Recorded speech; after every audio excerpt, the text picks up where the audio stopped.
얘들아, 안녕. 우리가 또 이렇게 온라인 클래스로 2주간 만나야 되다니. 자, 일단 슬기롭게 이 2주를 잘 지내보자. 여러분들 너무 걱정하지 말고 자가격리나 또는 밀착 접촉한 친구들은 그 수칙에 맞게 잘 지켜주면 될 것 같고, 음, 화이팅 해보자. 화이팅. 화이팅! 자, 오늘 배울 내용은 이제 126쪽부터 7-4 첨단 생명 기술의 세계를 공부를 할 예정이야. 아마 이제 우리 뭐 1반, 2반, 3반, 5반 친구들은 124쪽부터 건설 기술을 약간 못 끝낸 것이 있긴 한데, 일단 학교를 이제 나왔을 때 다시 한번 그쪽은 선생님 복습을 할 예정이니까 일단은 첨단 생명 기술 세계를 배우도록 하겠습니다. 네, 우선 생명 기술에 관한 특히 인류의 식량 자원 확보를 위해 여러 가지 기여한 방안을 우리가 함께 살펴볼 것이고, 더불어 로봇과 통신 기술 등 다른 기술과 융합을 하면서 우리에게 어떤 활용하고 또 전망까지 살펴볼 예정입니다. 자, 우선 여러분 책 126쪽을 보게 되면 우리가 중학교 때도 배웠지만 이 생명기술이 다시 한번 그 정의가 나와 있어요. 자, 여러분 책에서는 맨 아래 부분에 세 번째 줄 위로 올라가시면 되고요. 그 부분을 이제 함께 읽으면서 밑줄을 그으시면 됩니다. 자, 생명기술이란 생명체를 이용하여 직접적 또는 간접적으로 인간에게 유용한 물질을 생산하거나 생명체 자체를 활용하는 기술을 의미합니다. 자, 여러분들이 그 의미를 잘 살펴볼 수 있도록 하세요. 여기 나와 있는 것처럼 직간접적인 방법으로 인간에게 아주 유익한 물질을 만들어내거나 그 자체를 활용하는 기술을 의미합니다. 자, 크게 우리 책 126쪽 아래에 이 생명기술에 대한 특징이 나와 있어요. 아주 중요하겠죠? 네 가지가 나와 있는데 각각 하나씩 보도록 합시다. 네, 먼저 첫 번째 특징은 모든 생명체가 대상이 되므로 적용 범위가 아주 넓습니다. 우리가 유전자 제조학 기술로 제초제 저항성을 가진 작물을 만든다거나 이 인간에게 필요한 그런 유용한 형질이 지닌 동물들을 복제를 하면서 뭐 장기 등을 우리가 이용할 수도 있다고 해요. 원래는 이 부분이 다 영상이 있는데 다음에 왔을 때 함께 다시 보도록 할게요. 자, 두 번째로는 개발되고 나면 그 가치가, 이 부가가치가 매우 크다라는 게 두 번째 특징입니다. 그래서 여러 가지 신약을 개발한다거나 이제 신소재를 이용한 특히 인공 거미줄을 통한 이 기능성 의류들이 우리나라 특히 이제 산악 용품 브랜드에서는 많이 이용하고 있고 이게 뭐 전 세계적으로도 강타를 해서 많이 이용하고 있죠. 자, 세 번째로는 이제 융합하기가 좋다. 우리 대부분 이 생명기술에 관련된 종류들은 서로서로 상호작용을 하기 때문에 마찬가지로 이 생명기술도 의학이나 IT, 인포메이션 테크놀로지 기술과도 함께 융합하기 때문에 이런 현재 우리가 이제 백신, 코로나와 관련된 백신이 계속 나오고 있죠. 이런 것들을 함께 융합해서 만들 수 있고요. 또 전 시간에 제조 기술 때 배웠던 3D 프린팅에서 사람에게 필요한 장기를 또 출력하는 기술까지도 융합할 수 있게 됩니다. 마지막 특징은 이제 저에너지, 저탄소를 유출하기 때문에 매우 친환경적인 기술이라는 것이죠. 그래서 우리가 특히 플라스틱과 관련된 쓰레기가 나왔을 때 이 분리하는 작업이나 또는 여러분들도 아시겠지만 플라스틱이 이제 자연으로 분해가 되는 그 시간의 경과가 100년 이상이 걸리기 때문에 식물 자체의 원료를 사용해서 생분해가 가능한 컵을, 일회용 컵을 만든다거나 뭐 여러 가지 옥수수와 관련된 이런 바이오 에너지를 만들어내는 것도 하나의 특징으로 볼 수가 있어요. 자, 이 생명기술의 특징 4가지는 꼭 잘 기억할 수 있도록 합니다. 선생님이 시험 문제 출제합니다. 자, 다음으로 첨단 생명 기술과 관련된 이 품종 개량 기술 4가지가 또 등장하게 돼요. 이미 여러분들이 중3 때 다 배우셨습니다. 기억이 날 수도 있고 안 날 수도 있지만 매우 중요해요. 하나하나 정말 중요하기 때문에 첨단 생명 기술의 이 기술 개량한 것을 꼭 기억하셔야 합니다. 일단 이 개량 기술을 한 이유는 병해충에 강하고 식량 생산량이 많은 품종을 개발하면서 우리가 이제 미래 식량을 자원을 미리미리 확보하기 위해서 이런 첨단 생명 기술을 이용하여 마련하고 있는 것이죠. 그래서 유전자 재조합 기술이나 세포 융합 기술, 핵 치환 기술, 조직 배양 기술 등이 대표적입니다. 자, 127쪽의 두 번째 단락에 보게 되면 우리가 이제 농약 및 화학 비료 사용량을 줄이기 위해서 이런 친환경적 작물 성장 촉진 물질을 개발하게 됩니다. 자, 이로 인해서 생태계 보전과 더불어 친환경적인 작물을 생산할 수 있기 때문에 자연에도 좋고 당연히 인간에게도 좋기 때문에 서로 상부상조할 수 있겠죠. 그래서 이 작물을 보호하고 품질을 향상시키는 작물 보호제나 이 미생물을 이용한 작물 생육을 촉진하는 이러한 것들이 예시로 들 수 있습니다. 자, 이러한 친환경 식물 성장 촉진 기술은 아무래도 이제 식량 자원 확보에도 매우 중요하기 때문에 우리가 상식적으로도 알고 있어야 하는 내용입니다. 자, 매우 중요해요. 유전자 재조합 기술부터 세포 융합, 핵치환 기술, 조직 배양 기술. 이것도 역시 영상이 함께 있는데, 여러분들이 다시 등교할 때 다시 한번 보도록 할 건데요. 자, 먼저 유전자 재조합 기술은 서로 다른 생물 간의 유전자를 재조합하는 기술입니다.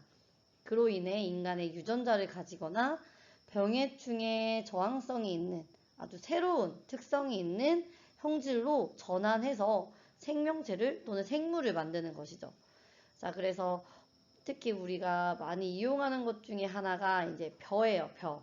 우리가 쌀을 생산하기 위해서는 이 쌀이 병해충이라고 해서 병균의 해충에 의해서 계속 이렇게 막, 오래 살지 못하고, 그러니까 벼가 자라지 못하고 계속 죽게 되니까 이걸 어떻게 하면은 좀 더 이 기후에 저항을 가지면서도 잘 자랄 수 있을까라는 걸 생각을 한 거죠. 그래서 이 야생 풀에 대한 그 DNA를 가지고 또한 대장균을 가지고 재조합을 시킴으로써 벼 세포에 삽입을 하면서 이 저항성을 가지게 됩니다. 그래서 훨씬 이제 이 저항성을 가진 벼를 통해서 우리가 이제 생산하면서도 유해하지 않는 정도에서 우리가 섭취할 수 있게 되는 거죠. 자, 이뿐만 아니라 다른 식물이나 이용할 수 있기 때문에 매우 중요한 기술 중에 하나입니다. 세포융합 기술인데요. 이 세포융합 기술도 이름에서 나와 있듯이 서로 다른 성질을 가진 생물들이 융합을 시키는 기술입니다. 그래서 두 종류의 세포를 결합하면 아무래도 두 생물의 각각 장점을 모두 가진 새로운 생물체가 탄생하기 때문에 우리가 오렌지나 귤을 이제 융합해서 감귤을 생산한다거나 뭐 천혜향 그 다음에 갑자기 생각이 안 나네요. 그 맛있는 네 한라봉 이런 것들이 다 여기 해당이 되는 거죠. 자, 이렇게 세포 융합 기술을 통해서 새로운 생물체를 만들 수 있는 기술을 말하게 됩니다. 네, 핵치환 기술입니다. 이것은 동물의 세포에서 핵을 추출하여 그 핵을 제거한 다음에 세포를 이식하는 기술인데요. 자, 말 그대로 그 유전적으로 같은 복제 생물을 만들 때 이용이 되는 기술 방법입니다. 그래서 여기 아래 예시에 보면 일반 암소와 백한우가 나타나 있죠. 이 백한우에서 세포 핵을 추출하여 이 일반 암소의 미수정란, 난자의 핵을 이식을 하게 됩니다. 그로 인해 포배를 하면 일반 암소의 자궁에 이식을 하게 되는 거죠. 그로 인해 핵을 이식하여 복제한 백한우입니다. 이렇게 가게 되면 아무래도 역시나 장점을 가능하게 서로 장점만을 이용할 수 있고, 우리가 이제 멸종에 가까운 그런 동물 종류의 이런 복제 생물을 만들면은 좀 이로움이 있겠죠. 하지만 윤리성이 많이 전제하는 기술적 방법과 내용이기 때문에 인간에게는 일단은 아직은 적용이 되지 않습니다. 일단 동물에서는 이 안에서 복제 생물을 하는데, 그 방향성은 이런 좀 멸종 위기에 있는 생물을 복제를 통해서 우리가 이제 계속 남겨둘 수 있는 기술이라고 볼 수 있겠죠. 그 외에도 이제 다양하게 이용할 수 있는데, 이제 그건 나중에 왔을 때 다시 한번 더 얘기하도록 해요. 네, 마지막 조직 배양 기술입니다. 이 조직 배양 기술은 식물의 기관이나 조직에서 세포를 떼낸 뒤에 인위적으로 대량 생산하는 기술에 해당이 돼요. 그래서 무균 조직이나 특정 기관을 배양하는 데 많이 사용하고 있습니다. 이것도 어, 어린 식물을 이제 생장시킴으로써 대량 생산할 수 있고, 아무래도 우리가 관련된 식물체를 이용할 수 있기 때문에 많이들 이용하고 있습니다. 자, 이런 식량자원 기술에 관련된 거는 우리가 이제 우리 주변 근처에 있는 농진청에서도 이런 기술을 토대로 연구를 많이 하고 있어요. 그 외에도 이제 식약 개발을 하는 회사에서도 많이 하고 있겠죠. 네, 지금까지 유전자 재조합, 세포 융합 기술, 핵치환 기술, 조직 배양 기술을 함께 보았습니다. 네, 128쪽으로 넘겨보면 이 스마트 농법과 드론 활용한 농법이 소개가 되어 있어요. 자, 이 스마트 농장과 관련된 것을 여러분들이 아마 매체를 통해서나 기사, 뉴스 등을 통해서 한 번씩 들어보셨을 텐데, 스마트팜으로도 많이 이용이 되고 있죠. 자, 기반이 되는 건 바로 사물 인터넷과 빅데이터입니다. 자, 여러분 책 왼쪽에 보면 사물 인터넷, IoT라고 하죠. 인터넷 오브 띵스라고 하여 IoT 기술이라고도 하고요. 이 관련된 개념이 나와 있으니 별표를 치면서 함께 읽어보도록 합시다.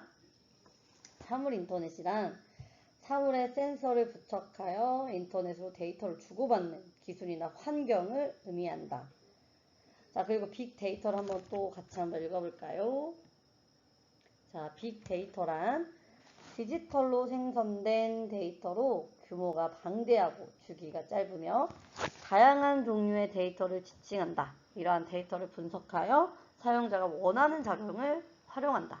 자, 말 그대로 엄청 방대한 데이터를 추구하면서 내가 필요로 하는 자료를 활용하는 것을 의미하게 됩니다. 자, 그래서 이 스마트 농법은 사물 인터넷을 활용하여 그 농사에 관련된 품종이나 토질, 기온 등을 데이터화 시키고, 이 방대한 빅데이터를 이용하여 작물을 분석한 다음에 최적의 농법을 추구하면서 활용하는 그러한 기법이 되겠죠. 그래서 아주 스마트하게 농사를 지을 수 있는 방법입니다. 그래서 휴대폰이나 노트북 이런 걸 통해서, 매체를 통해서 또는 기기를 통해서 이용할 수 있게 됩니다. 네, 드론 농법 같은 경우는 이제 우리가 특히 인력 부족을 해결할 수 있겠죠. 농촌으로 갈수록 이렇게 젊은 분들이 많이 줄어들고 있기 때문에 여러 가지 가뭄이나 또는 이제 병해충을 제거하기 위한 농약을 살포할 때 이런 인력 부족을 해결할 수 있어서 드론을 활용하는 농법도 나타난다고 해요. 선생님과 했던 사물 인터넷과 빅데이터 여기 왼쪽에 잘 나와 있으니까 꼭 별표 치고 확인할 수 있도록 하세요. 네, 128쪽의 아래 부분 세 번째 단락부터 보게 되면 우리가 인구가 폭발적으로 증가하는 시기가 2050년 무렵이라고 해요. 우리나라는 일단 저출산이긴 하는데 일단 다른 나라까지 전 세계적으로 봤을 때 약 90억 명이 넘을 것으로 예상이 된다고 합니다. 자, 이럴 때 특히 식량을 재배할 수 있는 경작지들이 점점 줄어드는 게 현실이겠죠. 뭐 다 상업지구나 주거지역 뭐 이런 것들이 많이 생기기 때문에 자, 그로 인해서 이런 짜투리 공간을 활용해서 도시에 농장을 세우는 것도 유행이고 주말 농장이 있듯이 이런 것들이 이제 많이 유행처럼 번지고 있습니다. 하지만 아무래도 생산되는 농작물의 그 양 자체는 매우 한정적이겠죠. 자, 그로 인해서 네 번째 줄에 잘 나와 있습니다. 식물 공장을 이제 세워서 식물을 재배하는 방식을 이제 시도하고 있는데요. 자, 이 방식 자체는 병충해나 자연재해 영향 없이 대규모로 식량을 생산할 수 있고 도시 속에서 생태계를 만들어 도시 경관을 또 좋게 하는 효과를 가지면서 지구 온난화도 완화시킬 수 있다고 합니다. 자, 그래서 이렇게 거대한 친환경 식물 공장을 세워서 식물을 재배하는 방식을 바로 식물 공장이라고 해요. 요새 많이 나온다고 하니까 여러분들도 잘 기억하실 수 있도록 하세요. 자, 그 외에도 옆에 보면은 이제 이 곤충과 관련된 산업도 매우 활발하게 일어나고 있는데요. 특히 사례로 고소해라고 해가지고 이 벌레가 함께 이 단백질 식품이기 때문에 이 고소해가 함께 함유된 쿠키 같은 것들이 또 생산이 돼서 또 많이 먹고 있는데 진짜 우리 미래에는 이런 곤충 사업이 아주 전망이 밝다고 합니다. 여러분들도 좀 관심을 가지시면 좋을 것 같아요. 계속해서 쉼없이 우리가 달리고 있는데 이번에는 129쪽의 의료기술입니다. 자, 의료기술은 크게 이제 원격 진료기술, 헬스케어로 볼 수가 있는데요. 원격 진료기술은 우리가 굳이 병원에 직접 방문하지 않더라도 이 가정이나 군부대 등에서 이 의료 정보를 서로 주고받으면서 진료를 받을 수 있는 기술이죠. 자, 그래서 우리가 이제 나중 미래에는 정말로 이 어느 각 분야에 정말 저명한 의사분들에게 해외에 있는 의사들도 우리가 이렇게 원격 진료 기술이 전 세계적으로 이렇게 통합이 된다면 가능하다고 합니다. 그래서 이런 것들이 하루빨리 더 잘 돼서 치료를 더 많이 받고 굳이 꼭 거기를 가지 않더라도 이렇게 정보를 주고받고 소통할 수 있는 정말 새로운 시대가 열릴 수 있는 원격 진료 기술이라는 게 있고요. 자, 헬스케어. 자, 이거는 뭐 기존 치료 위주의 의료 서비스에 이제 이런 질병을 관리하고 예방하는 개념까지 합쳐진 건데 특히 우리가 이제 모바일을 통한 헬스케어나 웨어러블 헬스 기기라고 해서 이제 입을 수 있는 헬스 기기 등이 이제 나타나는 거죠. 자, 그로 인해서 정말 우리가 뭐 워치나 핸드폰을 통해서도 나의 여러 가지 의료를 담당할 수 있고 서비스를 받을 수 있다라는 거죠. 자, 웨어러블 헬스 기기는 여러분들 책에도 잘 나와 있으니 한번 보도록 하겠습니다. 스마트폰이나 태블릿 PC 무선으로 연동하여 사용하는 기기로서 우리의 맥박이나 체온, 심장박동수 등을 측정하여서 자신의 건강 상태를 본인이 확인할 수 있는 기기를 의미하게 됩니다. 자, 그 외에도 로봇이 이제 수술을 하게 되는데 지금도 현재 이루어지고 있어요.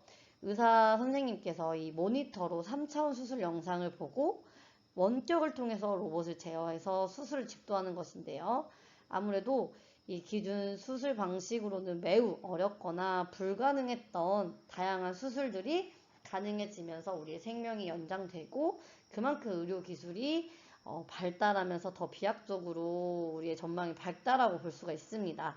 그래서 이런 첨단 생명 기술 중에 이 로봇 수술도 정말 매우 중요한 부분이기 때문에 기억할 수 있도록 하세요. 네, 드디어 이제 마지막인데요. 이 농업 분야의 첨단 기술과 의료 분야의 첨단 기술이 남았습니다. 이제 전망이죠. 생명 기술이 앞으로 어떻게 나아갈 것인지가 쭉 나와 있는데 일단 농업 분야에서 첨단 기술이 매우 독보적으로 이용이 많이 돼요. 그래서 농업 자체를 정밀한 시스템을 도입을 해서 생산부터 유통까지 이 수요 공급을 예측해가지고 그 데이터를 비교 분석하여 유통이 되는 정말 원스톱으로 된다라는 거죠. 이제 이런 첨단 기술이 가능할 것이고요. 그 외에도 로봇이 농장을 케어한다거나 이런 수학, 자동화 로봇 등을 사용을 함으로써 훨씬 그 인력 공급의 부족함을 채울 수 있게 됩니다. 또한 의료 부분에서는 이제 예방과학과 관련된 생체 징후 모니터링 기술로 자신의 건강을 늘상 실시간으로 확인할 수 있고요. 그런 유전자 정보 질병 관련 데이터베이스를 비교하면서 앞으로 내 아이에게 생길 질병을 예방하고 관리할 수 있기 때문에 이런 맞춤형 기술로 인해 인간의 수명이 더욱더 길어질 것이다 라고 보고 있습니다. 네, 지금까지 126쪽부터 130쪽까지 진짜 우리가 원래 1시간 이렇게 만나게 되면 거의 못 나가는 진도죠. 정말 많이 나갔습니다.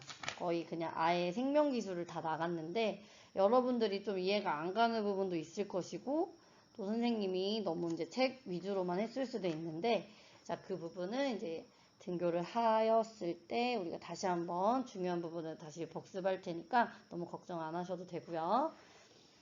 자, 이제 여러분들도 뜨끔했을 거예요. 특히 마스크가 얼마나 중요한지 그리고 손 소독제나 이런 것들 정말 우리가 지킬 수 있는 최고의 백신이기 때문에 자, 다음에 등교할 때는 항상 반에서 환기 잘 하고 마스크도 잘 쓸 수 있는 2학년 친구들이 됐으면 좋겠습니다. 자, 코로나 우리 같이 이겨내고 2주 후에 또 정말 밝은 모습으로 보고 다들 본인들의 가족을 위해서도 정말 항상 마스크는 잘 착용하고 힘냅시다. 자, 다음 시간에는 7-5 첨단 수송 기술의 세계를 132쪽부터 함께 공부하겠습니다. 안녕!